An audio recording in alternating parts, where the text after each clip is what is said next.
Oke, saya udah sampai di salah satu tempat kerja.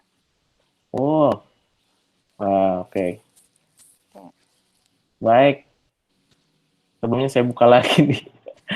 Jadi, jadi gini, Mbak Ruri. Jadi ini Iya. kegiatannya rencananya akan rutin ya, dan Mm-mm. salah satunya yang diberi kesempatan pertama Iya. adalah Mbak Ruri. Jadi ini pertama kali nih untuk kegiatan Komisi Kemahasiswaan dan Alumni Iya.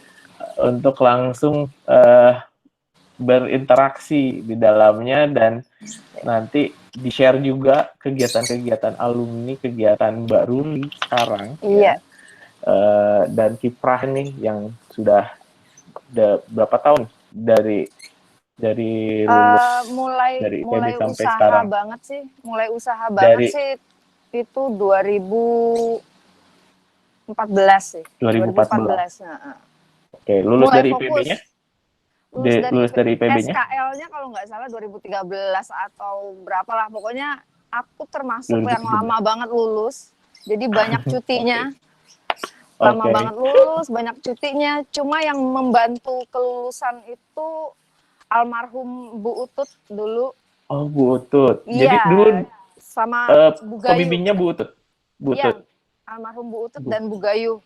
Terus dosen pengujiku Bu Triadiati. Nah, itu beliau-beliau Wah. itu aku banyak utang budi sih sama beliau-beliau itu. Wah. Iya, iya, iya. Ini menarik nih.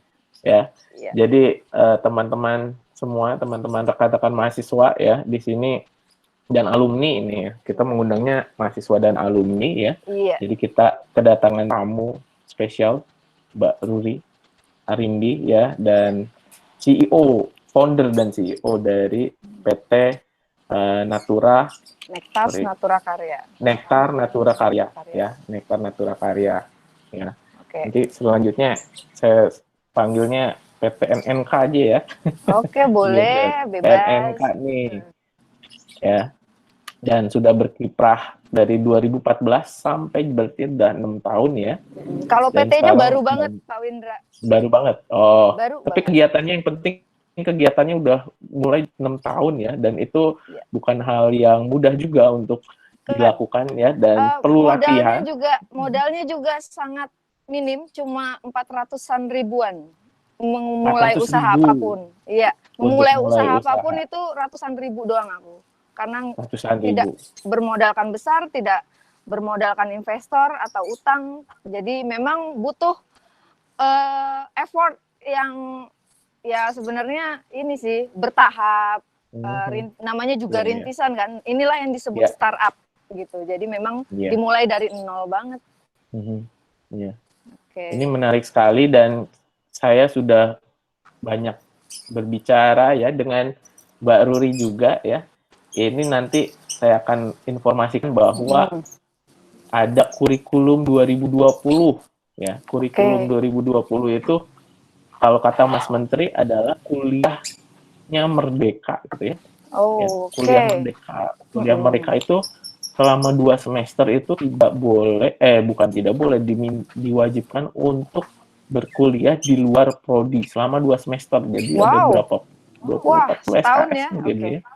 Iya, Oke. 40 SKS di luar gitu ya. Dan tentu saja kegiatannya bermacam-macam, Mbak Ruri, bukan hanya mengambil kuliah atau mata kuliah di universitas lain atau di program studi lain gitu ya, tapi juga ada yang misalkan lakukan latihan kepemimpinan, ada yang lomba, Iya. ada juga yang nanti magang di perusahaan dan sebagainya. Ya, seperti yang kemarin Mbak Ruri sudah sampaikan juga, ini Iya. menarik bahwa nanti kita akan ada kerjasama yang mudah-mudahan lebih intens lagi ya, dan berkesinambungan untuk nanti mahasiswa-mahasiswa biologi bisa dilatih nih ya di perusahaannya Mbak Rudi di NNK gitu, untuk merdeka belajar gitu. Tentu saja tidak semuanya bisa masuk mungkin ya 100 Tentu. orang gitu. Iya, Ya, benar. jadi nanti ada seleksinya gitu. Seleksinya, benar. Diawali yang magang ini ya, magang itu nanti udah ada registrasinya ya, yang Iya. sudah registrasi nanti oleh staff dari SNMPTNNK nanti akan diseleksi, dan yang akan lulus ya nanti bisa magang di sana. Mungkin itu ya baru gitu. Jadi yang K2020 bersiap, tetapi yang K2014 ini juga ada ya skenario itu ya, skenario itu juga ada. Ya.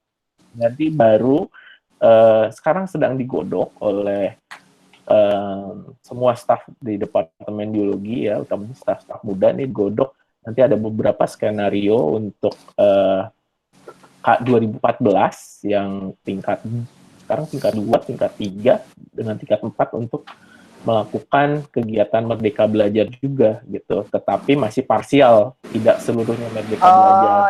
Kalau 2020 nanti akan lebih banyak yang di luar gitu, belajar di luar. Apakah mungkin kita lagi jajaki kerjasama juga dengan universitas di sekitar Jawa Barat dengan Jakarta juga untuk saling tukar mahasiswa gitu. Nah itu sekarang sedang digodok gitu. Dan yang tentu saja yang tadi Mbak Ruri, nanti kita godok juga ini untuk persiapan nih.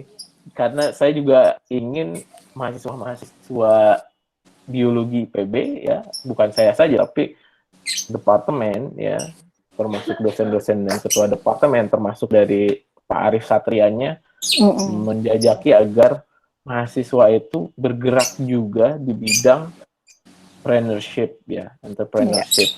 Dalam hal ini biopreneurship gitu ya, di biologi ya, bisa mungkin biopreneurship, bisa biotechnosociopreneurship atau apapun itu bisa digabung banyak dan kok dari dunia biologi yang bisa kita eksplor sebenarnya. Ya.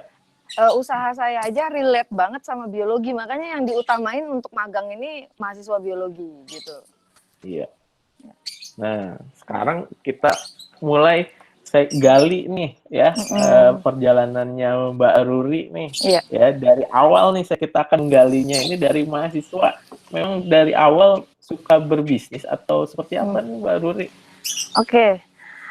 Kita interaktif aja ya, sifatnya bisa tanya jawab. Mungkin kawan-kawan yang hadir di sini juga boleh banget tanya jawab aja dulu, karena niatan saya awalnya hadir di sini memang untuk silaturahmi, perkenalan dulu gitu. Nggak bisa saya ujuk-ujuk, wah saya ini adalah pemilik perusahaan gini. Enggak, sebenarnya kita berkawan dulu baru bisa mengenal usaha yang lebih jauh lagi atau kunjungan langsung ya. Nah, itu baru bisa. Jadi memang saya cerita tentang usaha rintisan dulu ya, yang memang dimulai dari nol banget ini. Jadi dulu itu waktu zaman kuliah memang sering ikut himpro atau organisasi kemahasiswaan gitu. Nah, itu kakak kelas saya tuh kayak Pak Mafri, Bu Fitria gitu, yang angkatan 42 itu sebenarnya yang pertama kali mengkader saya dan kawan-kawan di biologi 43. Saya kan biologi 43 ya kawan-kawan. Nah, di situ kami belajar organisasi, belajar membuat program, belajar berinteraksi lintas angkatan. Nah, itu jadi awal mula untuk punya jiwa entrepreneur itu barangkali salah satunya bisa dari sana kayak gitu. Itu yang lumayan berpengaruh sih, karena dari awal saya nggak bisa berinteraksi dengan mudah dengan banyak orang, karena basicnya emang anak eksak gitu ya istilahnya, yang culun banget dari pagi sekolah gitu kan, pulang ya ngerjain PR segala macam. Nah, jadi kalau untuk bersosialisasi itu agak punya keterbatasan. Nah, kemudian dengan keterbatasan itu yang terlalu ekstrim, jadi saya tuh memutuskan untuk mengambil mata kuliah waktu zaman saya itu ada mayor minor, mengambil mata kuliah komunikasi. Nah, itu beda banget kan dengan mata kuliah biologi yang eksak banget, saintifik banget, tiba-tiba kita masuk ke dunia sosial gitu. kenapa saya ngambil mata kuliah komunikasi? Yang pertama, nggak bisa berkomunikasi dengan baik. Terus yang kedua, memang saya membutuhkan soft skill yang harus balance antara hard skill-nya saya di bidang biologi gitu. Nah, itu dua itu. Pertama ikut organisasi, kedua ikut minor komunikasi. Mungkin itu awalan gimana caranya untuk memulai bersosialisasi gitu. Kemudian ikut juga dulu iseng-iseng asprak ya, asisten praktikum ya kawan-kawan. Nah, itu juga melatih diri kita untuk leader menjadi memimpin suatu kegiatan gitu, asisten praktikum, kemudian ikut juga mengajar di Be Expert dulu, ada senior kita namanya Kak Sukma, biologi 41. Nah, mendirikan Be Expert dulu tuh kayak bimbingan belajar biologi. Saya ikut juga ngajar. Walaupun nilai saya pas-pasan waktu itu, tapi saya pengen ngajar supaya melatih komunikasi dengan orang lain, nah kayak gitu. Jadi apa yang jadi kekurangan kita itu sebenarnya tantangan untuk kita fokus setidaknya mengatasinya kayak gitu. Jadi ya mata kuliah yang saya benci itu yang nilainya tinggi sebenarnya waktu dulu. Jadi kayak mata kuliah kayak saya benci banget genetika misalnya, itu nilainya pasti tinggi. Karena saking bencinya saya jadi semoga nggak ngulang gitu, semoga bisa lebih baik gitu kan dari persepsi saya nilainya atau apa, nah kayak gitu. Jadi ada hikmahnya punya keterbatasan kayak gitu. Terus lulus kuliah yang lumayan lama banget ya, lulus kuliahnya banyak banget. Saya cuti waktu itu ada sekitar berapa semester ya, lebih dari 2 semester lah pokoknya. Cuma yang membantu saya sekali itu dosen-dosen yang tadi saya sebutkan, yang salah satunya udah almarhum. Nah, kemudian setelah lulus saya langsung melamar pekerjaan di perusahaan perbankan. Nah, itu gampang banget kesannya bagi saya waktu itu. Karena ya Institut Perbankan Bogor waktu zamannya IPB itu kan masih banyak ya anak-anak IPB yang masuk ke bank gitu kan. Nah, tapi nggak nyampe 1 tahun saya resign karena memang gimana ya, udah lama di biologi gitu kan, udah gitu lulusnya lama lagi. Jadi kayak yang melekat banget nih, apa-apa relate banget nih kehidupan sehari-hari dengan biologi, tiba-tiba masuk ke dunia baru yang perbankan beda gitu kan. Jadi emang wah ini bukan dunia saya gitu. Walaupun di sana cukup berprestasi ya, cukup dapat privilege kita kalau kita ini alumni IPB dibandingkan universitas-universitas lain yang barangkali dari segi nilai akademik saya masih ketinggalan, tapi kalau dari segi etos kerja mungkin dipandang atasan-atasan kita, nah kita cukup bersaing dan struggling banget karena kita anak lab banget ya, kita ditempa di lab tuh mandiri banget kan. Problem solvingnya kita usahakan bisa kita selesaikan sendiri. Nah itu zaman kuliah itu kan benar-benar membantu karakter kita untuk bertanggung jawab terhadap tugas-tugas yang diberikan oleh dosen. Nah itulah keunggulan dari masuk IPB, apalagi masuk biologi kan, benar-benar anak lab banget, analisisnya harus bagus banget. Nah di situ pas di dunia kerja itu kepake, logika kita jadi kepake dibandingkan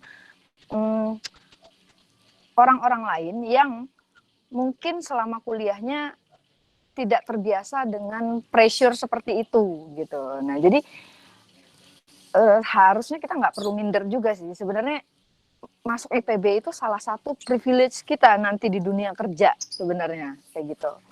Nah kemudian setelah dari perbankan mulai tuh memutuskan oke, saya kayaknya pengennya punya usaha aja deh gitu. Karena saya melihat di dunia perbankan itu bagus sekali dari segi administrasi, rapi ya, bagi saya bidang yang paling rapi di administrasi itu adalah perbankan. Jadi saya belajar di sana bagaimana struktur administrasi yang baik gitu kan. Nah di biologi kan nggak ada tuh. Nah di perbankan ada bagaimana berinteraksi dengan orang. Kebetulan saya masuknya bukan frontliner, bukan yang CS gitu, bukan.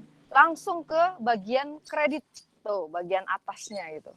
Entah nggak tahu, entah dapat privilege atau bagaimana. Pokoknya kepala kantor saya tuh waktu itu tahu saya dari IPB, ikut ujian masuk yang di bagian yang lumayan lah kan, lumayan basah gitu atau lumayan yang berkelas gitu di perbankan.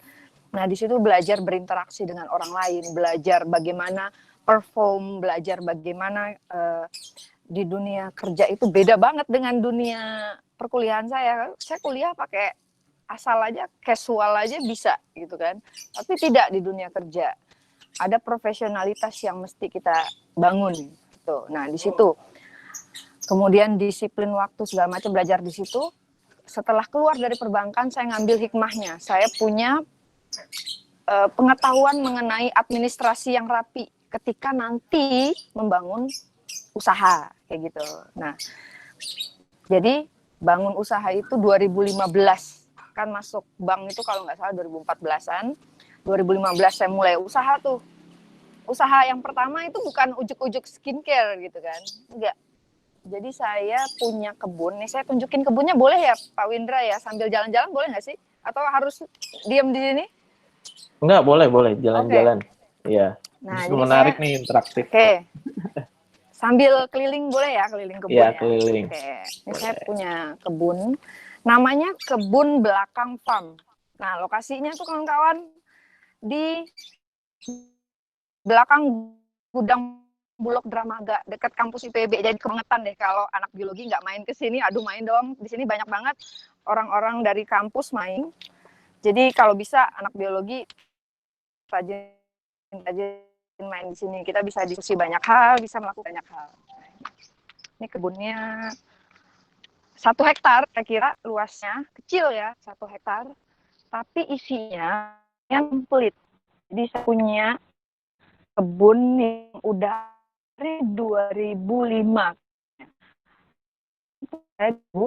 Dia di sini 2005. Kemudian tapi cuma ada bertani.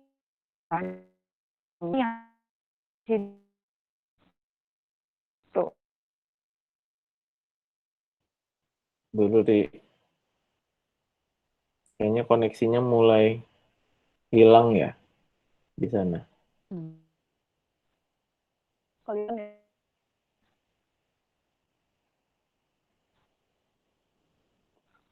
Selama Ya, Papua. ya agak hilang-hilang, Bentar. agak hilang-hilang koneksinya. Bu Ruri, jangan terlalu jauh dengan ini kayaknya koneksinya sulit jadinya. Agak hilang ya kayaknya. Iya, Oke. agak hilang-hilang. Oke. Iya. Ini udah connect lagi? Ya, connect lagi. Baru suaranya aja. Gambarnya agak Oke. freeze. Masih connect, masih connect. Masih connect nggak? Oke. Saya bawa wifi-nya deh. Oke. Nah, ini kebunnya 1 hektar doang, tapi isinya komplit. Jadi isinya sayuran hijau dataran rendah.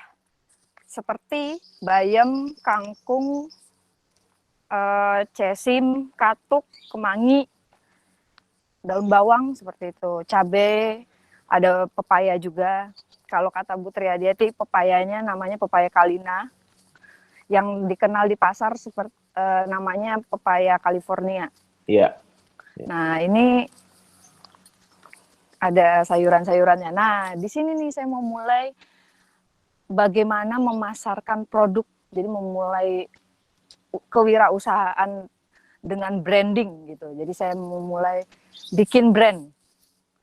Ini sayuran dari petani, ini diproduksi secara organis. Jadi dari hulu ke hilir memang menerapkan pola tanam yang sustainable agriculture, tidak menggunakan pestisida, kemudian menggunakan pupuk organik, pupuk hayati, gitu-gitulah. Nah, saya tuh nggak ngerti kan semuanya yang ada di sini tuh saya nggak ngerti. Karena basicnya kan biologi, bukan agronomi gitu loh, bukan pertanian. Nah, kalau suami saya basicnya itu TIN malah, teknologi industri. Tapi memang punya skill bertani gitu. Jadi cita-citanya emang jadi petani gitu. Makanya dia masuk IPB tuh mau jadi petani gitu.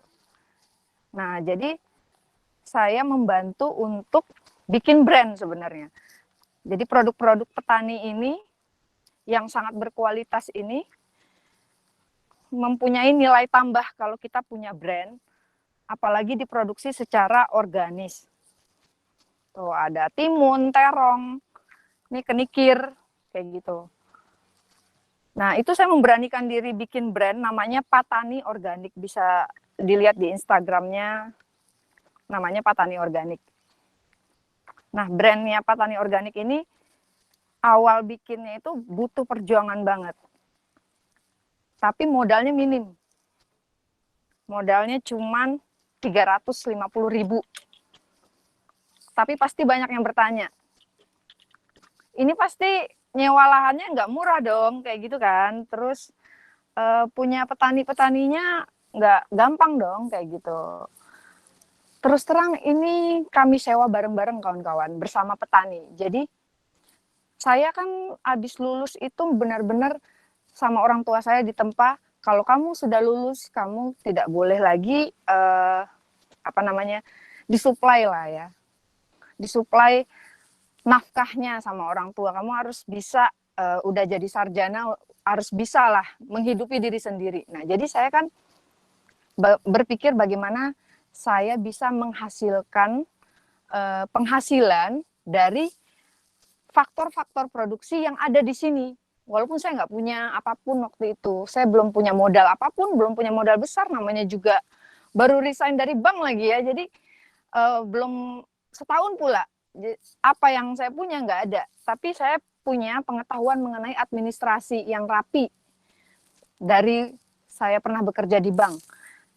Petani-petani di sini saya bantu untuk organisir unit usahanya. Bersama suami saya dan saya bikin unit usaha di sini. Jadi nggak sekedar cocok tanam jual ke tengkulak, enggak. Jadi kami sepakat bikin unit usaha yang dimana ada 2 divisi besar di situ. Pertama, divisi marketing. Itu divisi yang strategis dan krusial banget bagi saya. Yang kedua, divisi produksi atau budidaya. Jadi itu divisi yang mesti kita kembangkan, kreasikan dan harus inovatif. Itu dipimpin oleh petani langsung, begitu. Jadi petani yang di sini bukan buru-buru kawan-kawan. Di sini petaninya sudah dikader untuk jadi pengusaha. Jadi pengusaha tani. Walaupun kami lusuh, pakaiannya kayak gini ya, kaos-kaos gini, ini kami di sini hidupnya dari ladang ini sebenarnya. Dan sebenarnya ini adalah kewirausahaan gitu. Walaupun memang orang lapang ya, jadi nggak bakalan kayak kantoran yang rapi-rapi banget gitu. Cuma kami hidup dari sini, punya kelompok tani di sini, memasarkan produk juga ada sistemnya. Itu saya bangun dari nol banget, dari modal 350.000. Saya bikin apa? Administrasi yang rapi. Beli ATK. Itu saya ingat banget waktu itu cuma punya uang segitu soalnya. Terus petaninya yang ada di sini nyewa lahan bareng-bareng sama saya, sama suami saya. Itu kalau nggak salah sekitar 8 juta untuk per 2 tahun atau berapa ya waktu itu. Nah, kebetulan ini lahan memang yang punya ingin digarap untuk lahan perkebunan lah, pertanian gitu. Jadi memang ada ikatan yang silaturahmi yang kental sehingga kita diperbolehkan menyewa lahan dengan harga yang cukup terjangkau dan sampai sekarang masih eksis. Itu bareng petani. Jadi petani di sini dan saya beserta suami itu yang punya usahanya. Jadi nggak ada istilah petaninya buruh, itu tuh nggak ada sama sekali. Nah, tiap hari kami usahakan panen. Tiap hari kami usahakan panen. Jadi pola tanamnya diatur supaya bisa panen tiap hari, bisa jualan tiap hari. Kalau nggak jualan tiap hari, saya nggak bisa apa istilahnya makan, soalnya penghasilan dari mana, nunggu bulan depan gitu kan, nggak bisa. Jadi saya harus punya pemasukan yang tiap hari waktu itu. Dan saya datang ke toko-toko, bikin brand kan, bikin brand namanya Patani Organik, sayuran organik kemasan. Ada juga yang iketan yang kayak ala di pasar, cuma saya kemas untuk lebih eksklusif kayak di mall-mall. Tapi harganya harga pasar banget, Rp2.000 sudah bisa mencicipi sayuran organik, Rp6.000 sudah bisa mencicipi sayuran organik kemasan yang seperti ada di mall-mall. Nah, itu saya masukkan ke toko-toko sayur retail di perumahan Bogor, komplek-komplek perumahan Bogor. Door to door dulu awalnya. Saya datang kayak sales jual mobil gitu loh, yang rapi banget, kayak SPG gitu ya kawan-kawan. Rapi banget, profesional banget penampilannya, kayak orang bank, tapi tukang sayur, jualan sayur gitu. Nah, dari situ saya belajar ini, bagaimana supaya bisa bersikap profesional dalam bekerja sama dengan toko-toko atau dengan orang lain atau pihak lain. Nah, di situ tantangannya. Jadi untuk memulai jadi wirausaha tuh satu dulu, berani dan nggak malu. Banyak banget yang agak gimana ya, malu sarjana jualan sayur kayak gitu kan. Ya gimana ya, susah juga, apapun yang urusannya gengsi itu benar-benar saya buang waktu itu kayak gitu. Itu langkah awal yang penting banget dalam memulai kewirausahaan. Jadi yang namanya wirausaha, apalagi yang startup, yang mulainya dari nol, bukan anak sultan, benar-benar harus membuang semua gengsi ya. Terlepas dari kita punya apapun gitu. Saya bukan orang yang susah, saya dari dulu juga nggak pernah susah misalnya. Sama orang tua saya juga berkecukupan selalu, tapi saya belajar bagaimana mencari penghasilan sendiri dari usaha sendiri gitu. Apalagi yang berkaitan dengan petani. Itu memang seperti tanggung jawab sosial sih. Kita kan lulusan IPB ya. Paling tidak menurut saya ketika kita punya pekerjaan di kewirausahaan, alangkah baiknya melibatkan petani atau memikirkan kesejahteraan petani. Itu sih yang saya coba untuk kembangkan dan bangun gitu waktu itu. Bangun dan kembangkan waktu itu. Jadi saya pengen punya usaha yang berkaitan dengan petani. Ini usaha pertama saya sebenarnya, kebun ini gitu. Kawan-kawan bisa lihat kebunnya macam-macam yang ditanam, walaupun cuma 1 hektar kayak gitu. Ini diatur pola tanamnya sehingga tidak ada hama kawan-kawan. Jadi kayak solanase, kayak cabe, terung, itu nggak boleh ditanam barengan gitu. Itu ada ilmunya ya. Ada divisi budidaya di sini. Jadi kalau kawan-kawan main, kawan-kawan bisa berdiskusi sama petaninya. Petaninya expert kok di sini. Mereka itu bagian dari divisi produksi yang ada di unit usaha Kebun Belakang Farm ini atau Patani Organik gitu. Kalau saya divisi marketingnya. Jadi marketing itu bukan sekedar sales, kawan-kawan, bukan sekedar tukang jualan gitu. Itu ada strateginya, ada ilmunya, ada personal brandingnya, yang seperti itu dipelajarinya di lapangan. Kita kan di biologi nggak ngerti ya apaan sih ini personal branding, marketing lah, bla bla bla. Itu dipelajarinya di lapangan kawan-kawan, kayak gitu. Saya belajarnya learning by doing aja karena memang tiap hari ngurusin lahan kayak gitu. Terus setelah di kebun ini saya berpikir untuk bikin skincare atau perawatan kulit berbasis organik juga, karena nggak mungkin saya kerja melulu di sini tanpa belajar gitu. Jadi di sini banyak sekali hal yang kita pelajari, hakikat dari proses organik dari hulu ke hilir itu seperti apa, politiknya bagaimana, terus realitas di lapangannya seperti apa, sampailah saya berpikir kembali ke hobi. Hobi saya kan bukan panas-panasan di lapangan begini ya, karena takut hitam, takut kucel gitu kan. Nah, jadi saya kembali ke hobi. Udah masanya waktu itu saya berpikir untuk mengerjakan sesuatu berdasarkan passion atau hobi. Nah, kebetulan hobi saya berkutat di bidang perawatan kesehatan kulit, bukan kecantikan ya kawan-kawan, kesehatan kulit. Jadi saya lebih senang menyebutnya kalau skincare itu kesehatan kulit. Kenapa? Karena semua orang wajib menjaga kebersihan sama kesehatan kulitnya. Kulit organ tubuh terbesar di tubuh kita yang mesti kita jaga banget dan berpengaruh terhadap kesehatan tubuh lainnya. Makanya saya belajar untuk bikin produk kesehatan kulit kayak gitu. Muncullah skincare Nectars. Itu juga lucu banget. Skincare Nectars itu berangkat dari bikin lab sendiri di rumah. Kan dulu kita nge-lab di mikrob, kita bisa lihat lab mikrob, terus bisa melihat lab mikologi. Saya tiru tuh, saya bikin skala mininya yang ada di lab mikrob kita gitu. Kebetulan kan suami saya orang TIN, teknik industri, dia tahu dong layout pabrik seperti apa, apalagi yang skala skupnya sederhana gitu kan.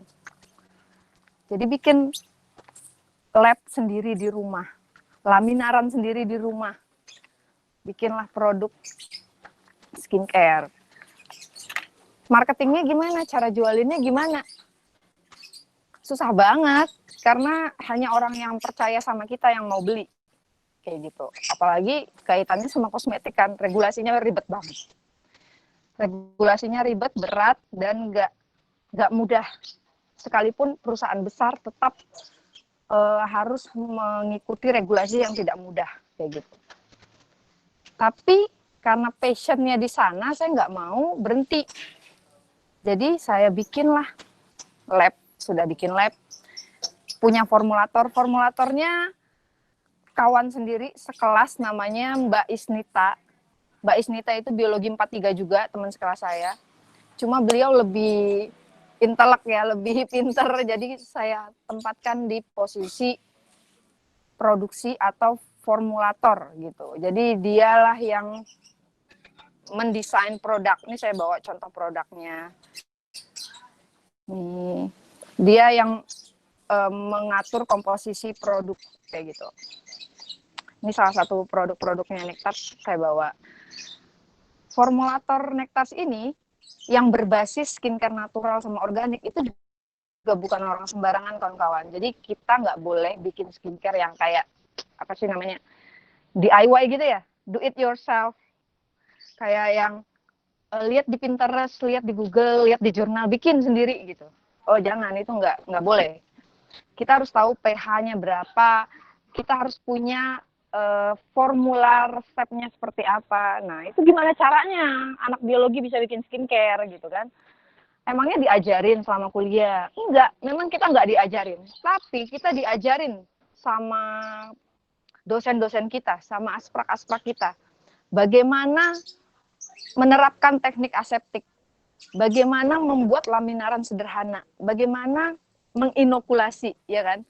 Itu kepake banget kawan-kawan. Ini kan nggak boleh tidak bersih ya, tidak boleh tidak steril. Nah, ilmu-ilmu seperti itu kepake banget di dunia skincare. Bagaimana mengkombinasikan air dan minyak. Karena skincare di dunia ini, make up skincare itu base-nya cuma 2, air sama minyak gitu loh.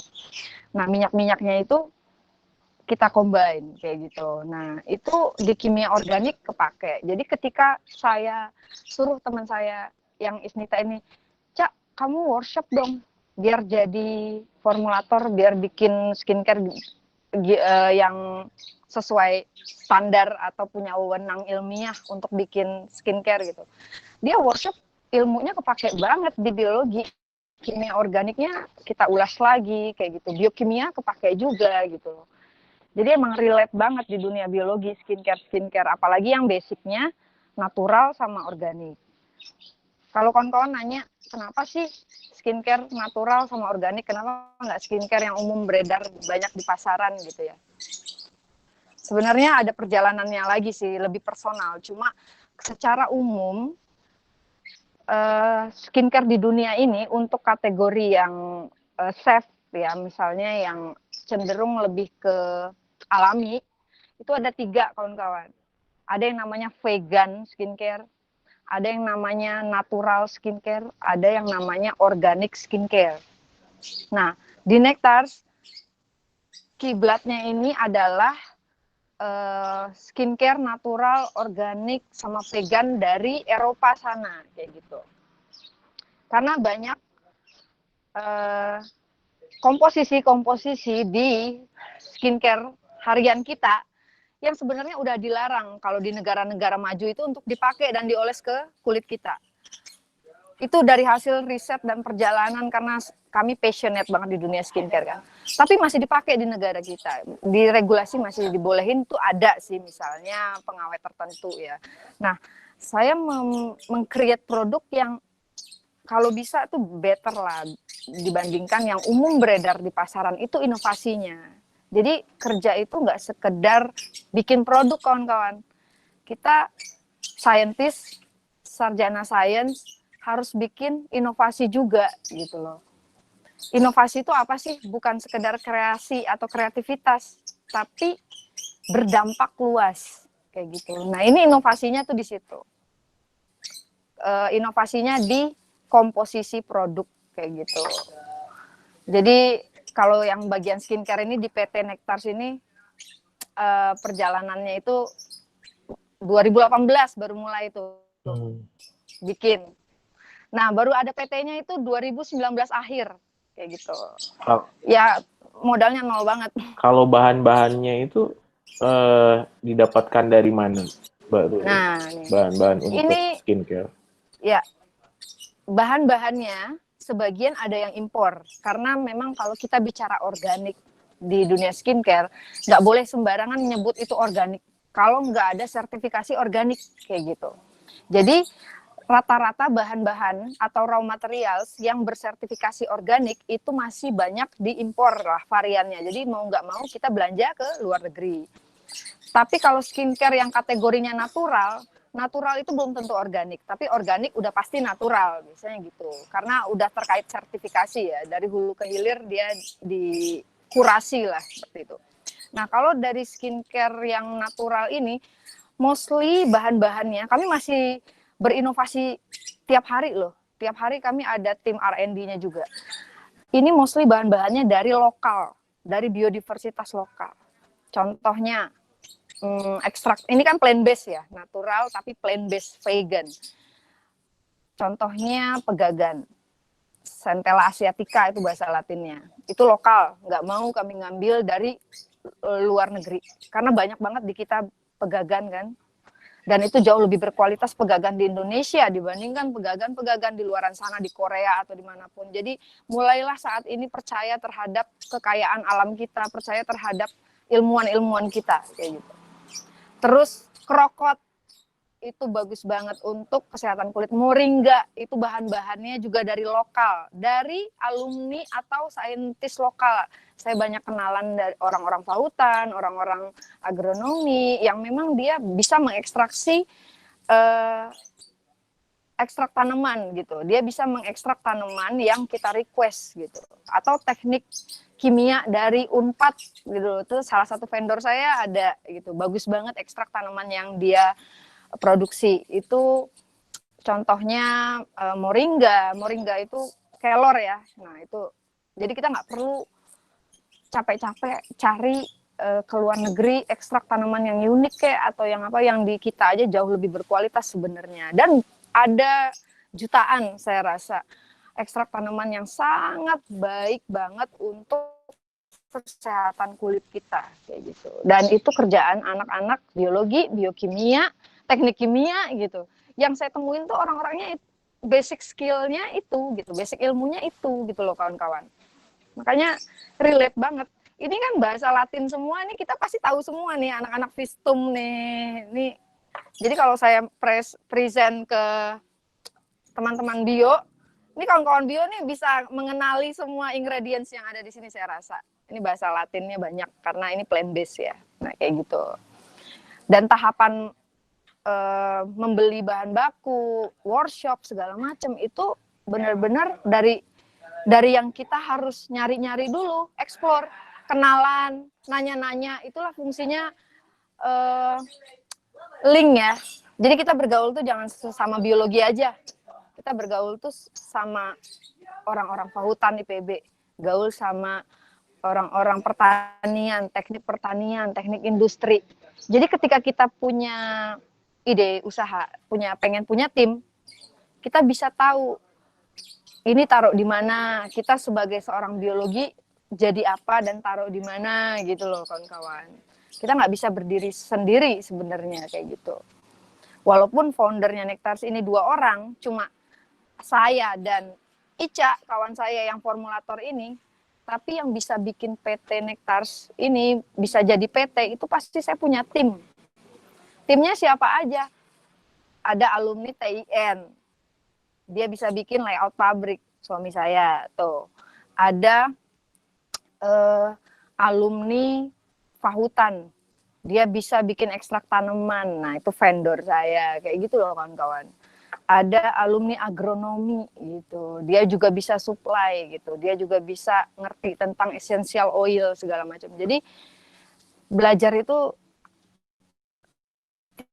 tidak bisa hanya dari satu bidang studi saja. Ketika kita berkecimpung di sektor real, kita juga mesti aplikatif.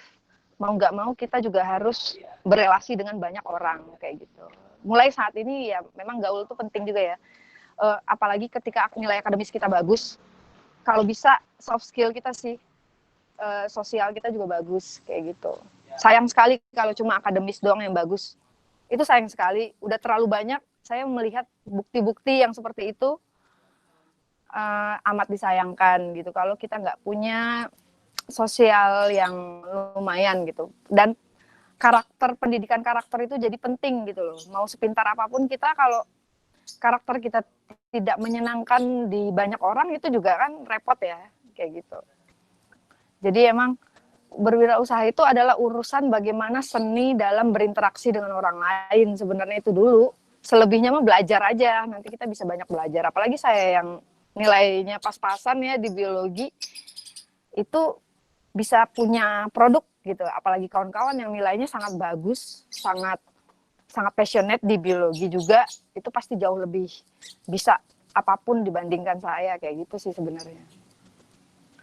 Oke, kayaknya terlalu banyak yang saya omongin ya. Wah, Ada banyak sekali tuh nggak? informasi-informasinya, sangat menarik sekali ya. Terlalu banyak untuk... nanti bosan nih. Silakan. Kita sambil tanya jawab ya. Iya. Baru sambil tanya jawab, ini ada Muhimmad nih tadi yang mengatakan bahwa wah ini menarik nih, tempatnya bisa dijadikan tempat praktikum nih katanya. Iya, praktikum lapang. Bisa Bang. Saya pernah praktikum di sana Pak, pas Nutritum. Pas Bu Triadiati dulu. Oh iya. Kita pernah foto bareng nih jangan-jangan. Iya. Iya. Iya, sempat baru sana ya. Salam juga dari Bu Gayuh barusan katanya. Oh iya, salam kembali. Saya punya nazar harus ketemu sama Bu Gayuh juga. Oke, ada yang mau interaksi lagi nih langsung nih dengan Mbak Ruri. Siapa? Ini ada banyak nih, ada 20 orang yang bisa join dengan kita. Oh, yang nanti yang 20 orang ini kalau misalnya mau beli Nectars aku kasih diskon 50% ya. Nah, tuh kalau ada yang mau beli Nectars. Yang mau beli Nectars dapat diskon ya. Langsung follow aja IG-nya tuh. IG-nya apa, Mbak Ruri? Nectars Indonesia, nectars.id ya. @nectars.id itu. Nih 20 orang ini dapat diskon dari nectars.id ya. Iya. Ayo, siapa? Ada ongkos kirimnya gratis nggak katanya? Yang ngambil sendiri di kebun ya kalau mau gratis kan. Ngambil sendiri tuh. Jadi Rafael dari Jepang, dari Totori ke sini dulu ya. Ke Dramaga lagi. Kalau yang di Jepang ku endorse aja nanti. Jadi postingnya di Jepang nanti. Postingnya di Jepang ya, Rafael. Jadi produknya bisa diperlihatkan nih, udah sampai ke Totori ya, Totori University. Wah, keren nih. Ini ada Erik. Erik mau langsung ngomong aja? Silakan Erik. Suaranya nggak ada. Iya Pak, bisa. Halo. Oh ya, silakan Erik, ayo. Ya, halo, selamat pagi Mbak Ruli. Oke, selamat pagi Mas Erik. Mbak, izin bertanya. Pas membangun startup itu, bagaimana kelola keuangan yang sehat? Terima Oke. kasih. Ya, ya sama-sama. Terima kasih pertanyaannya. Sebenarnya ini ya, banyak orang yang akses untuk mendapatkan dana ketika membangun kewirausahaan itu bisa sekali banyak gitu loh, kawan-kawan. Kan banyak program-program hibah, dana hibah dari pemerintah untuk kewirausahaan atau UKM atau startup ya. Nah, tapi hati-hati ketika kita menganggapnya itu bisa untuk kita konsumsi sendiri gitu loh. Bedakan dana kerja sama dana untuk penghasilan kita gitu. Jadi jangan berharap kita dapat penghasilan, dapat dana kalau kita nggak kerja gitu loh. Makanya kenapa saya berangkat dari modal yang terbatas sekali ya, sampai yang benar aja bisa bikin PT kok modal 400.000, nah kan gitu. Itu terbatas sekali karena saya harus kerja dulu baru bisa mengambil hasil jerih payahnya. Nah, dan itu dipisah, dana-dana untuk gaji, dana-dana untuk kerja operasional segala macam itu ada kos-kosnya atau dompet-dompetnya tersendiri, itu ada manajemennya tersendiri. Jadi kita bisa sih memanage itu secara sederhananya. Mungkin kalau yang baru-baru mau merintis usaha pakai yang aplikasi digital gitu loh untuk keuangan, kayak Dompetku, Majo kayak gitu. Itu banyak ya. Atau apalagi lah Dana atau seperti apa, itu banyak aplikasi-aplikasi digital seperti itu. Tapi waktu zaman saya waktu 2015-14 gitu belum ada yang seperti itu, atau saya juga belum tahu. Jadi saya memang strict banget terhadap keuangan. Jadi manajemen keuangan itu mesti kita atur dari awal saat merencanakan usaha. Jangan sampai kebablasan. Nih ada uang, jebret 100 juta. Yuk bagi-bagi. Besoknya hilang kayak gitu. Enggak. Jadi ada dana untuk usaha yang tidak boleh diutak-atik, pos-posnya, dompetnya di mana aja, itu ada pengaturannya seperti itu. Jadi usaha kita jalan terus kayak gitu. Nah, penyakitnya orang itu keblenger dengan dana-dana yang besar. Jadi ngerasa ada uang, ngerasa banyak uang kayak gitu. Dan gaya hidupnya beda gitu kan. Uangnya banyak, gaya hidupnya berubah. Standar hidupnya jadi berubah. Tiba-tiba nggak ada uangnya, langsung shock, langsung stres, bingung gitu. Nah, itu juga banyak sih saya temuin ya, nggak. Itu lumrah yang tiba-tiba sejak pandemi jadi kolaps. Nah, mau gila tuh kayak gitu. Jadi kita memang harus bisa memanajemen keuangan, sama seperti kita memanajemen usaha, memanajemen sosial segala macam. Nggak boleh sampai keblenger dengan dana-dana yang besar. Makanya saya kalau mau berbicara tentang kewirausahaan, itu saya tekankan berbeda sekali dengan berbicara tentang bisnis. Wirausaha itu beda dengan bisnis. Kewirausahaan atau apalagi startup itu dimulai dari nol, dari yang tidak ada menjadi ada. Nah, itu bagaimana seni kita atau pengaturan kita sangat berpengaruh terhadap keberlangsungan usaha. Jadi jangan tergiur dengan penghasilan yang besar. Itu aja sih sebenarnya. Selebihnya kan kita bisa, udah banyak lah aplikasi-aplikasi canggih untuk yang orang single fighter seperti kita saat memulai usaha, itu udah banyak. Jadi mulai disiplin dulu memanajemen keuangan kayak gitu. Ada pertanyaan lain lagi nggak? Tapi kalau kurang memuaskan jawabannya nanti kita diskusi di belakang aja ya. Di kebun aja diskusinya, main dulu di sini. Oke, ya. Erik ini masih tingkat 2, jadi nanti ke Dramaga bisa langsung main tuh ya. Iya, ngopi-ngopi di sini. Ya, di sana ya. Ada kedai Erik, air ya. namanya. Sip. Oke, ini ada iya. pertanyaan dari Rafael. Oh ya, Erik mau nanya lagi? Nggak apa-apa, Silakan. Pak. Kasih ke Rafael Nggak. aja. Oh gitu, oke. Ke Rafael dulu ya. Ini bertanya nih, mahasiswa biologi ada yang pernah magang atau PL di perusahaan ibu nggak? Katanya. Silakan, Mbak Ruri. Kalau untuk dari IPB, apalagi biologi belum. Tapi kalau untuk ITB udah saat corona kemarin tuh yang pada banyak yang kuliah online itu ada yang dari ITB atau dari universitas lain, Pakuan juga ada, tapi kalau yang dari IPB belum ada. Dan memang waktu itu kami fokus banget untuk setting layout pabrik standar BPOM. Jadi memang lagi fokus-fokusnya untuk mengurus regulasi supaya bisa buka gerai yang banyak atau bisa reseller yang banyak kayak gitu kan, untuk berkembang lah, untuk growing. Jadi memang lebih difokuskan ke situ dulu. Waktu itu belum bisa buka magang untuk banyak mahasiswa. Tapi kalau sekarang kami lebih fleksibel karena sudah mulai pengauditan BPOM-nya, pabriknya juga udah di setting skala industri besar gitu kan. Jadi memang kalau ada yang mau magang pun dan mau belajar dari nol ya, bukan yang dari sekali enak loh kawan-kawan. Jadi kalau yang magang di sini mentalnya harus bagus nih kawan-kawan. Saya agak galak loh. Maksudnya agak-agak kayak nenek sihir nanti. Enggak sih, sebenarnya lebih ditempa untuk bisa punya mental yang bagus gitu loh. Jadi memang bakalan ada seleksi di mana ini orang bagusnya memang terjun ke dunia usaha. Makanya saya bantu untuk mengkader dia untuk bisa berkreasi di sini itu nggak apa-apa gitu. Tapi ada yang cuma iseng-iseng aja biar ada waktu luang atau biar dapat penghasilan dikit-dikit gitu tuh.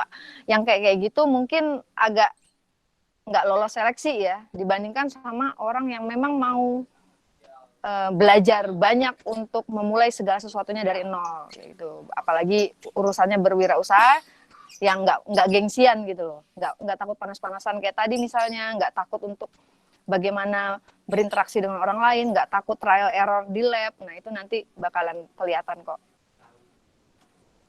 Ayo, ada lagi pertanyaannya? Wah, ini ada dari Muhimmad katanya, ada ajakan kerjasama dari Bu Gayu. Ya. Baru nih katanya. Terus ini ada dari Irvana. Izin bertanya bagaimana tips marketing dalam usaha skincare ini dari nol, karena sudah banyak sekali produk-produk skincare organik yang bertebaran, dan bagaimana tipsnya untuk bersaing dengan produk lain. Oke. Gimana tipsnya? Oke, aku bicara data ya. Di dunia digital marketing atau konten marketing yang relate dengan media sosial, nomor satu yang paling masif atau paling banyak banget bisnis di bidang fashion, nomor satu. Nomor duanya skincare.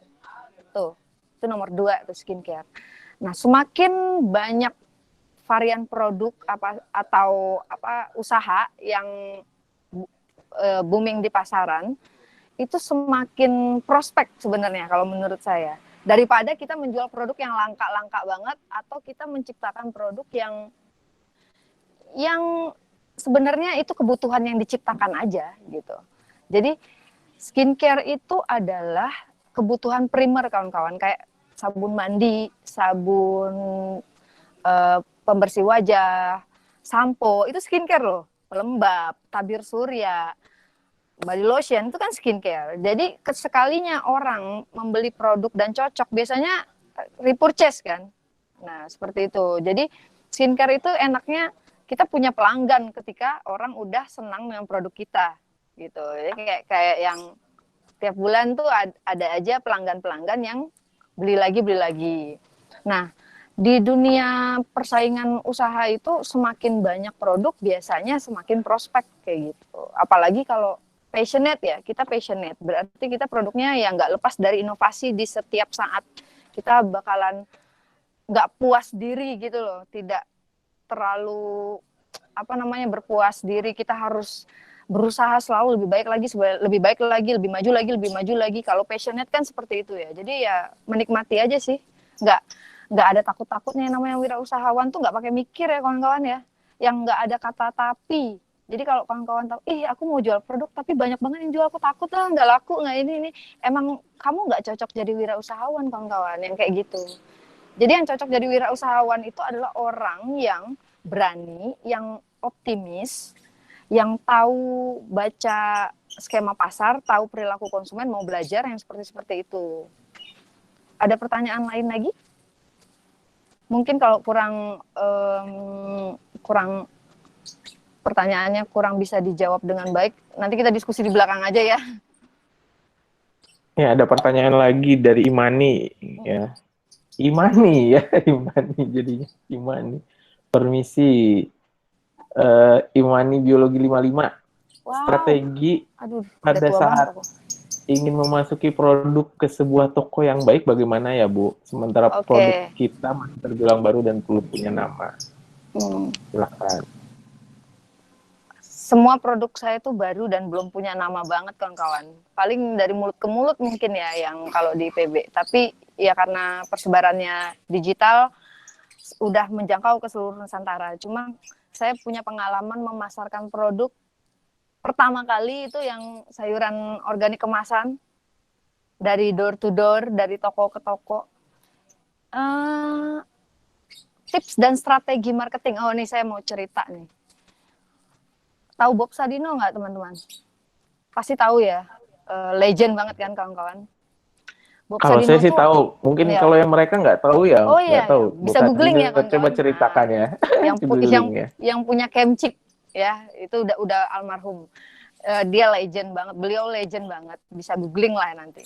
Bob Sadino itu pernah diundang kalau nggak salah di IPB, kalau nggak salah ya, apa di IPB atau di mana gitu, saya lupa banget. Saya ikut waktu itu, dia datang, ditanya sama anak mana ya, jurusan lain lah, ditanya, bilang gini, Pak, strategi marketingnya gimana saat Bapak berjualan telur? Nah, tuh. Dia kan dari buruh bangunan tuh, jualan telur dulu dia. Sebelum jualan ayam. Tahu nggak Bob Sadino bilang apa? Dia bilang, jualan telur kok pakai strategi marketing, ya jualan aja. Kayak gitu. Nah, mungkin itu nyeleneh. Tapi yang saya tangkap adalah, jangan banyak mikir strategi bla bla bla, tips teoritis segala macam. Jualan ya jualan aja gitu. Bagaimana menampilkan diri kita terbaik, menservis orang, melayani orang, menawarkan produk kita dengan baik, dengan sopan ke orang, kayak gitu. Selebihnya tinggal kita evaluasi diri, nggak lakunya di mana, salah ngomongnya di mana, dan segala macam. Jadi jangan banyak mikir, kawan-kawan. Action talk louder. Jadi beraksi dulu deh, jualan dulu, baru nanti coba sharing. Saya udah jualan ini tapi nggak laku nih, gimana ya? Nah, baru sharing gitu. Tapi kalau belum pernah jualan tapi nanya gimana strategi jualan, nah itu nggak akan saya jawab sebenarnya. Karena saya dulu juga nggak tahu strateginya apa, jangan nanya ke aku gitu. Jadi ya coba deh jualan dulu. Kalau takut aku temenin, main ke sini makanya.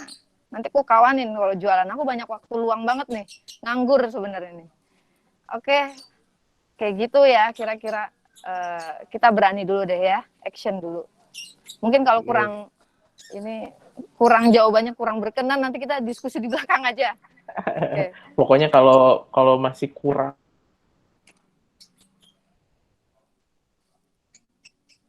Iya, sama-sama. ilmunya sangat datang ke Mbak Ruri ya di belakang Bulog Vicentia. Vicentia mau langsung ngomong aja. Vicentia, atau saya bacaan aja ya kalau gitu. Ini Vicentia mau tanya katanya bagaimana caranya set goal ketika membuka usaha seperti ini, dan usaha ibu sendiri goalnya ke depan apa gitu. Terima kasih. Mungkin bukan goals yang gimana-gimana ya. Saya nggak pernah menargetkan yang ekstrim-ekstrim banget gitu. Nggak ada target yang muluk-muluk ya. Karena yang kayak gitu beban kalau menurut saya gitu. Dan tidak bisa dinikmati kadang kalau orang kayak saya tuh yang terlalu koleris gitu kan. Jadi susah menikmati kalau ditarget ini harus ini gitu. Enggak, tapi saya punya business plan, itu udah pasti. Kita harus punya planning rencana, misalnya 3 bulan ke depan kita mau ngapain dulu sih gitu loh. Ya kayak gitu-gitu aja dulu gitu. Jadi jangan yang muluk-muluk, jangan berpikir bisnis itu susah loh kawan-kawan. Yang lebih susah itu banyak gitu loh. Dan jangan juga berpikir kalau kewirausahaan itu spesial. Enggak, ini hanya pilihan aja. Jadi kalau kawan-kawan nih dari biologi ada yang pengen jadi dosen, pasti punya punya plan kan, bagaimana cara menjadi dosen, iya kan? Nah, kalau ada kawan-kawan yang mau jadi PNS, pasti ada plan kan? Tahapan mau menjadi PNS, saya harus apa, saya harus apa, saya harus apa. Begitu juga di dunia usaha. Kalau kawan-kawan mau usaha ini, mau usaha ikan, mau usaha makanan, mau usaha ini, saya harus gimana. Nah, itu bikin bisnis plan-nya, bikin target apa yang harus kita lakukan menuju ke situ. Gitu aja, simple seperti itu. Jadi nggak ada yang spesial sebenarnya. Di dunia kewirausahaan juga gitu. Jadi kita harus saling menghargai. Kalau semuanya mau jadi wirausaha, terus siapa yang mau jadi pegawai, siapa yang mau jadi konsumen, siapa yang mau jadi security-nya, mau jadi cleaning service-nya, mau jadi ini, mau jadi itu, mau jadi ilmuwannya. Jadi tidak ada yang spesial kok. Yang mesti kita ketahui adalah passion kita apa.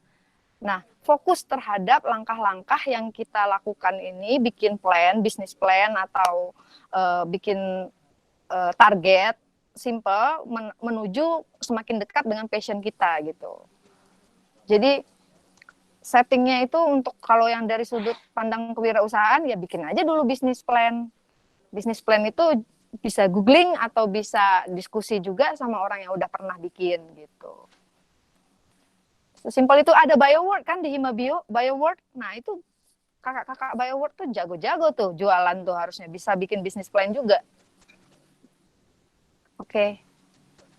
Ya, terima kasih. Selain BioWorld juga ada divisi baru lagi, divisi iya, ada. apa? Iya, divisi entrepreneurship ya. Entrepreneurship juga ada di Wow, keren tuh. dengan Danus namanya. Ada dana usaha dan itu Danus itu. tuh. Tuh tanyain Ya. tuh bagaimana bisa dapat pendanaan tuh. Keren-keren tuh kan. Ya. Jadi ada divisi itu juga gitu. Jadi tuh udah soft nih, skill udah terasa tuh. Nah, ini Vincentia ini ketua Himabionya yang sekarang, jadi perempuan ketua Himabio yang sekarang gitu. Wah, keren Vincentia, banget. jadi silakan bisa diskusi juga dengan Mbak Ruri atau silakan. dengan siapapun nanti untuk memperkuat Himabionya ya, dan memberikan sebetulnya kan memberikan dasar ya, pengetahuan dasar awal gitu, di Himabio. Nanti kita bisa diskusi lebih praktikal lagi tuh juga bisa kok. Bisa lebih praktikal, mungkin bisa ada slide show-nya gitu kan, PPT-nya itu juga bisa. Ada pertanyaan lagi nggak? Nggak ada? Saya yang nanya ya, boleh ya? Iya, boleh Pak. Saya mau nanya omsetnya berapa sih Mbak Ruri sekarang? Nanyanya itu. Iya, oke. Oh iya, kemarin alhamdulillah dapat itu ya kalau omset tertinggi ya di usaha mitra di IPB Nectars gitu. Itu nggak nyangka sebenarnya dapat award atau penghargaan dengan tergengsi seperti itu waktu itu gitu. Karena memang modalnya tahu sendirilah kawan-kawan, modalnya atau ada yang udah melihat perjalanan Nectars dari bawah banget itu pasti udah shock banget tuh, kok bisa gitu. Nah itu karena manajemen sih kawan-kawan. Jadi semua itu urusannya kalau di dunia usaha itu manajemen. Nah kalau berkaitan dengan omset, ini baru omset ya, belum profit loh. Jadi omsetnya itu ketika manajemen udah rapi dari 2020-an itu ya mungkin kisarannya di angka 2,5 atau 3 M per tahun. Tapi itu masih kecil sih menurut kami untuk skala industri kosmetik kayak gitu. Dan itu tanpa investor dan tanpa investor ya? Tanpa utang, tanpa investor. Ah, itu luar biasa sekali menurut saya. Tanpa utang.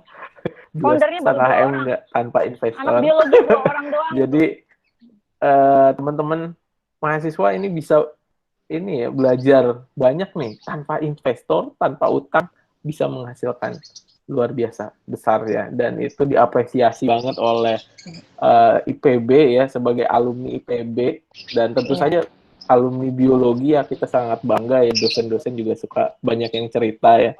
Karena terima kasih. Ruri terima kasih gitu. Banget. Karena ilmu dari dosen dari biologi itu kepake banget.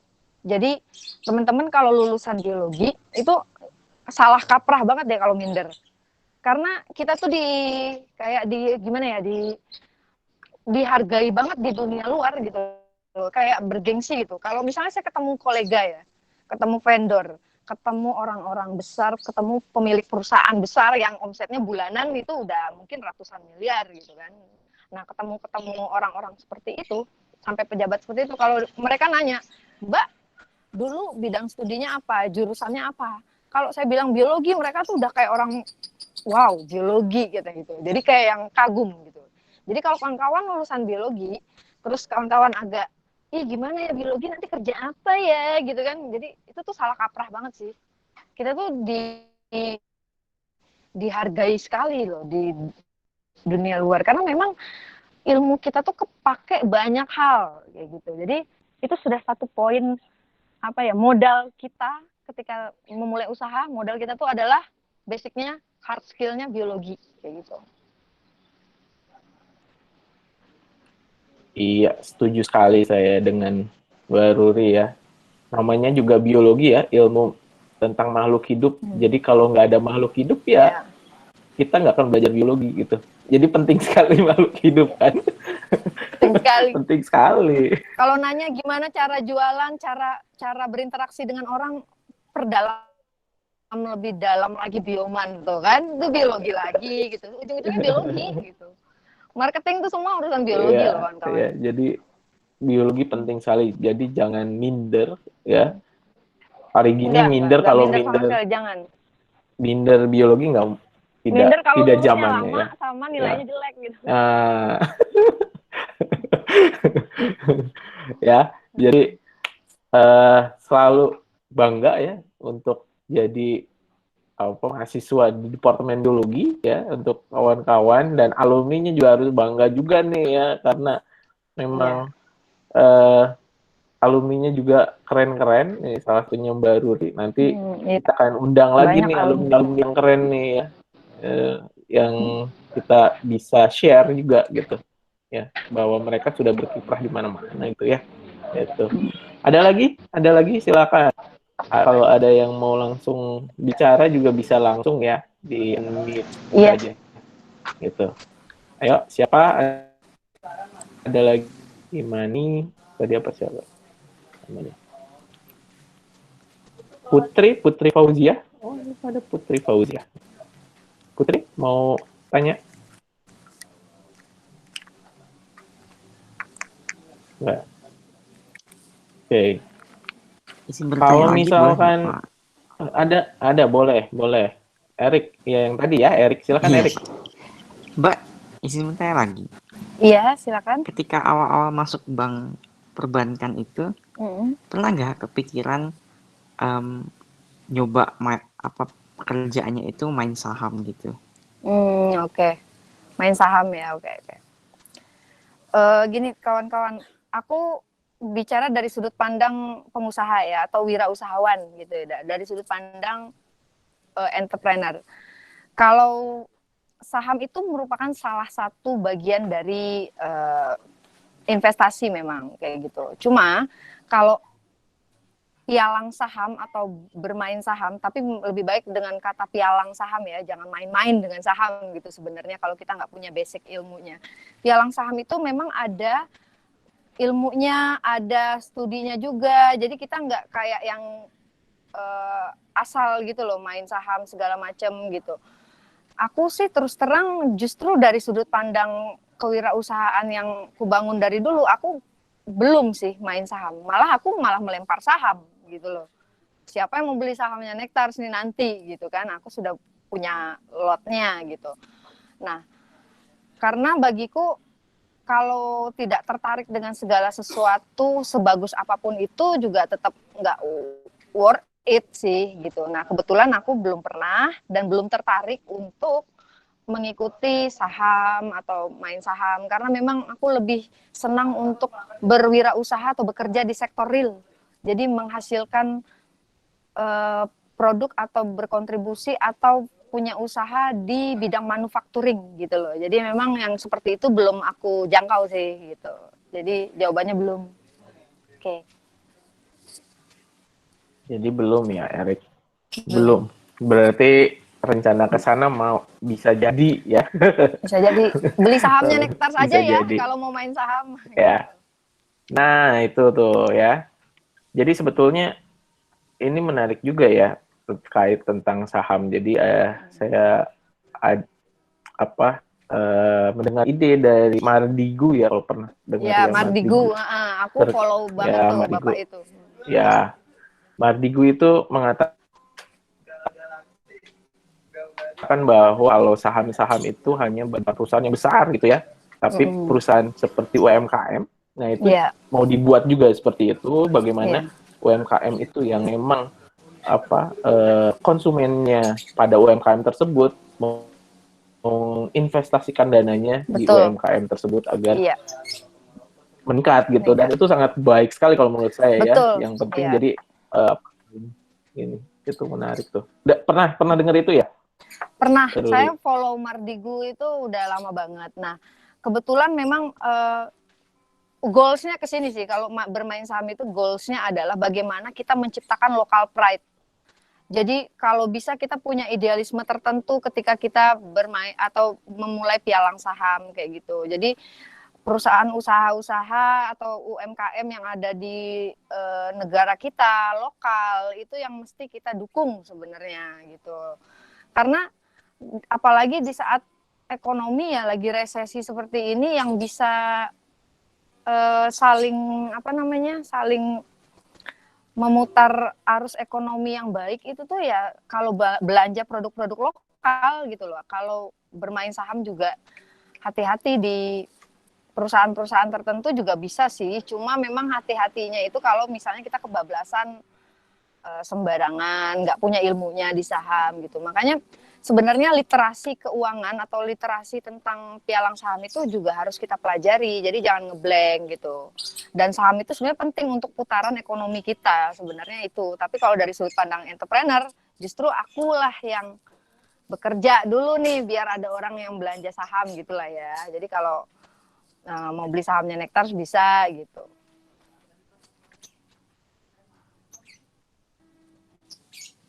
Oke Mbak, makasih. Oh iya Mbak, mau nanya lagi satu hal. Iya. Itu pas bangun lab sendiri, lab pribadi itu sesusah apa sih? Bukannya alat-alat lab yang cukup canggih itu mahal ya? Oke. Nggak susah sih. Nggak ada yang susah kalau kita passion loh kawan-kawan. Yang susah itu kalau kita beli alat, misalnya mau beli autoclave nggak ada duitnya. Nah itu baru susah. Gimana cara bisa beli autoclave? Ya udah kerja jualan biar dapat duitnya gitu loh. Jadi jangan rumit-rumit banget mikirnya. Kalau mau setting lab skala lab mini, aku pernah ke PTPN ya, waktu itu PL di PTPN di Subang. Itu lab kultur jaringannya itu sederhana banget, nggak kayak secanggih lab kita, lab kuljar di IPB. Tapi itu PTPN loh kawan-kawan. Labnya itu laminaran sederhana yang bahkan kayak bisa dibikin dari akuarium gitu kan. Tapi yang sangat krusial menentukan kinerja di lab itu ya teknik aseptiknya gitu. Apalagi ini kan bukan industri makanan ya kawan-kawan ya. Jadi nggak se-strict harus yang kayak lab pangan yang gimana rumit gitu. Wah, alat dan bahannya tuh heboh banget gitu. Enggak. Ini industri di mana di negara maju ini home care industry loh. Di negara maju Amerika, Eropa gitu. Cuma di negara kita aja ini nggak bisa dijadiin homemade gitu loh. Bisa sih, cuma skalanya nggak bisa industri gitu loh. Sementara kalau aku pengennya kan udah skala industri gitu. Nah, menuju ke skala industri kan kalau dari kita yang startup dari nol ya kita skalanya homemade dulu. Bikin lab sederhana gampang. Pakai kalau nggak sanggup beli laminaran yang beneran, kita bikin laminaran dari akuarium bisa loh kawan-kawan. Yang penting kita tahu konsep aseptik, konsep cara membuat laminaran yang baik gitu. Seperti apa, lampu UV-nya gimana, bunsetnya segala macam. Kan kita udah dipelajari ya dari basic banget kan, dari biodas kayak gitu. Lebih ke teknik aseptik sih. Kalau untuk membuat kosmetik atau skincare itu lebih ke teknik aseptik dulu kalau skalanya home industry gitu. Bukan ke alat dan bahan yang heboh-heboh banget. Sterilisasi juga banyak kok sterilisasi yang murah kan yang skala kecil dulu gitu. Kalau sekarang ya aku nggak pakai sterilisasi yang seperti itu karena memang udah skalanya industri gitu. Terima kasih Mbak. Iya, sama-sama. Oke, ini ada Putri Fauziah nih, Mbak Ruri. Iya. Mau tanya bagaimana cara kita memilih rekan kerja, terutama dalam dunia usaha. Oke. Bagaimana kita paham bahwa rekan kita sejalan tujuan dengan kita. Biasanya orang-orang hanya semangat di awal, terus menurun ke Ya. depannya gitu. Itu Banyak mungkin. yang seperti itu, ya. Ya. Banyak sebenarnya yang jadi wirausahawan di IPB itu sangat-sangat banyak sekali, tapi nggak semua yang sustain, nggak semua yang masih eksis gitu, masih sejalan, bahkan ada yang pecah kongsi, itu udah lumrah. Itu banyak, di mana-mana juga seperti itu juga banyak ya. Nah, ketika kita membangun suatu usaha itu bersikap profesional itu sudah dari awal sih. Jadi mau saudara yang kita ganyang, mau sahabat yang kita ganyang, mau collab dengan siapapun gitu, atas dasar pertalian darah sekalipun, itu tetap kita harus bersikap profesional. Ada mungkin kontrak kerja atau perjanjian kerja, itu lebih safe, untuk lebih aman. Atau ketika kita tahu banget satu visi, terus kita punya pengalaman yang lama dengan rekan kerja kita, nah itu juga lebih itu faktor produksi yang nggak semua orang punya gitu. Jadi kalau memilih rekan kerja itu, pilihlah yang satu visi, yang memang punya passion yang sama ya, punya tujuan yang sama sebenarnya. Kalau passionnya beda, tujuannya beda, walaupun soft skillnya beda atau skillnya beda, tapi tujuan sama visinya sama, itu sudah sangat cukup gitu. Dan bersikap profesional harus dilatih dari awal. Jadi memang harus jujur, harus ya itulah, itu hal-hal superficial sebenarnya, dangkal banget untuk sebagian orang, tapi itu mahal dan nggak semua orang bisa. Jadi kalau orang jujur tuh langka loh kawan-kawan di dunia kerja. Jadi kalau teman-teman punya basic orang yang jujur atau punya kawan orang yang jujur, itu suatu kemewahan sebenarnya kayak gitu. Jujur dan mau kerja keras ya, punya visi misi sama ya, mungkin seperti itu ya kalau mau cari partner, kayak nyari jodoh juga kali ya. Oke. Oke, ada lagi? Silakan. Oke, saya lagi ya mau nanya nih, Mbak Ruri, kalau di di Instagram apakah sudah melakukan promosi advertisement, Instagram advertisement, FB advertisement atau apa gitu, atau malah ke influencer, nggak influencer kayak selebgram gitu. Selebgram gitu, atau seperti apa? Pernah nggak promosi seperti itu? Kalau digital marketing, insya Allah aku punya pengalaman dan melakukan itu dari 2 tahun lalu. Jadi kalau mau saling sharing belajar digital marketing dari segi konten marketing, kan di dunia marketing online itu ada 3 besar ya. Pertama SEO atau search engine, itu mainnya misalnya contohnya di Google, kita keywordnya apa, muncul yang pertama apa gitu kan. Itu SEO, search engine optimization. Yang kedua adalah konten marketing atau digital marketing kayak medsos, Facebook Ads, Instagram Ads, kayak Shopee Ads. Nah itu aku mainnya di konten marketing itu, belajar di situ juga. Itu belajarnya otodidak, benar-benar otodidak. Baru udah muncul tuh banyak yang ngajarin tutor-tutor IG Ads, FB Ads. Nah yang sekarang itu baru beli bukunya, pas aku pelajari, oh ini yang aku lakukan dulu. Jadi emang aku belajar waktu itu autodidak. Kemudian ada yang milis atau email marketing. Nah itu biasanya untuk pelatihan-pelatihan mainnya di marketing online yang milis. Nah kalau aku mainnya di konten marketing seperti IG Ads, Facebook Ads. Itu ada ilmunya, ada triknya. Nah itu bisa kita pelajari bareng-bareng, karena dunia digital itu harus banget kita pelajari dunia digital marketing, karena ketinggalan banget kalau marketing kita nggak pakai digital saat sekarang, apalagi pandemi kayak gitu. Ya, wah terima kasih sekali nih Mbak Ruri gitu untuk sharing 2 jam kita ya. Oh ya, aku mau nambahin sedikit ya yang silakan. tentang Betul. selebgram ya. Ya. Di Instagramnya Nectar Ya. nggak ada satupun artis atau selebgram. Itu bagian dari idealisme kami sebagai saintis. Kami hanya mau mengendorse orang yang benar-benar menyadari pola hidup sehat, yang benar-benar naturalis, yang benar-benar menggunakan produknya supaya bisa menginfluence orang dengan jujur. Makanya kalau ada selebgram atau influencer yang masuk ke Instagramnya Nectar, dia beneran naturalis Nectar kayak gitu. Jadi semua yang ada di Nectar itu real, no fake, no gimmick, nggak ada gimmick iklan. Ribuan customer ngasih review ada di situ, jadi orang-orang biasa gitu. Memang arahnya ke situ sih sebenarnya. Supaya biar nggak ada gimmick gitu. Iya, bagus sekali ya, menarik. Dan bagus nih marketingnya ya, dan idealis kalau menurut saya. Idealis baik ya. Dan ini udah zuhur nih, udah dari jam 10 sampai jam 11.42 ya, kita banyak bicara, baru banyak bicara, banyak. Terima kasih banyak sudah share ilmunya ya. Mohon maaf semoga atas semakin keterbatasan sukses yang ada ke depannya ya, dan tentu saja ke depan gitu. Wah, ini sudah baik sekali, dan nanti rekaman ini akan saya share juga di YouTube-nya Bio IPB ya. Mbak Ruri, nanti sedikit-sedikit ada clickbait tapi yang sesuai gitu, nggak masalah ya kayak masalah, tadi bebas lah. 2,5 M omsetnya gitu. 2,5 M omsetnya masih sedikit per sih bulan ya, untuk per tahun ya kalau untuk per tahun karena memang kami nggak mau menjual terlalu masif karena harus mengikuti regulasi dulu gitu.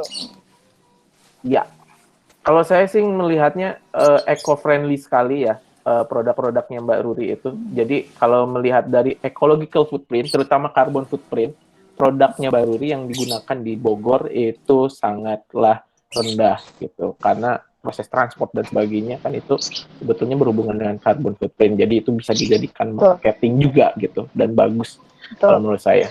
Terutama untuk sekitar Bogor itu harus coba produknya gitu ya. Dan kemasan tidak boleh dibuang.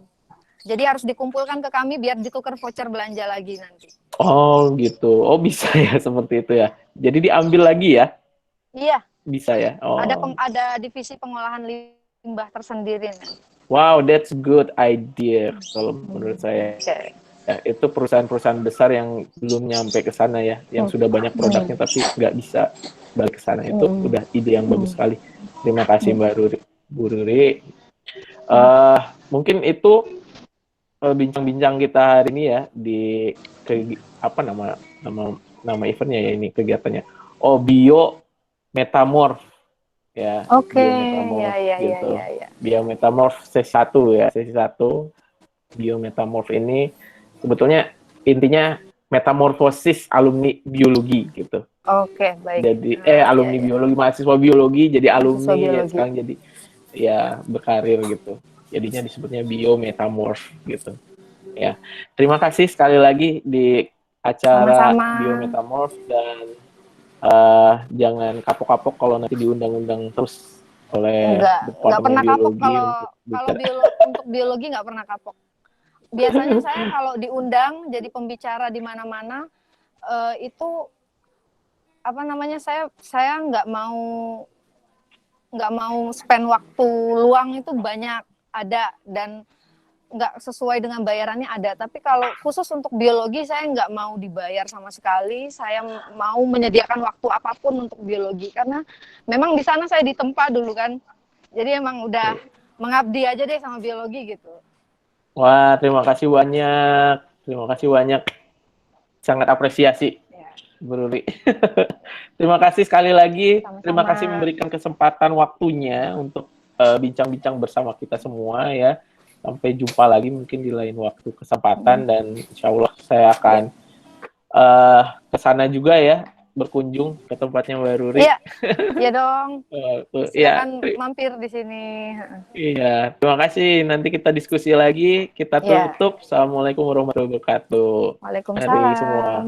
Terima kasih sudah hadir. Yang lain juga ya. Oke, saya stop rekamannya dulu.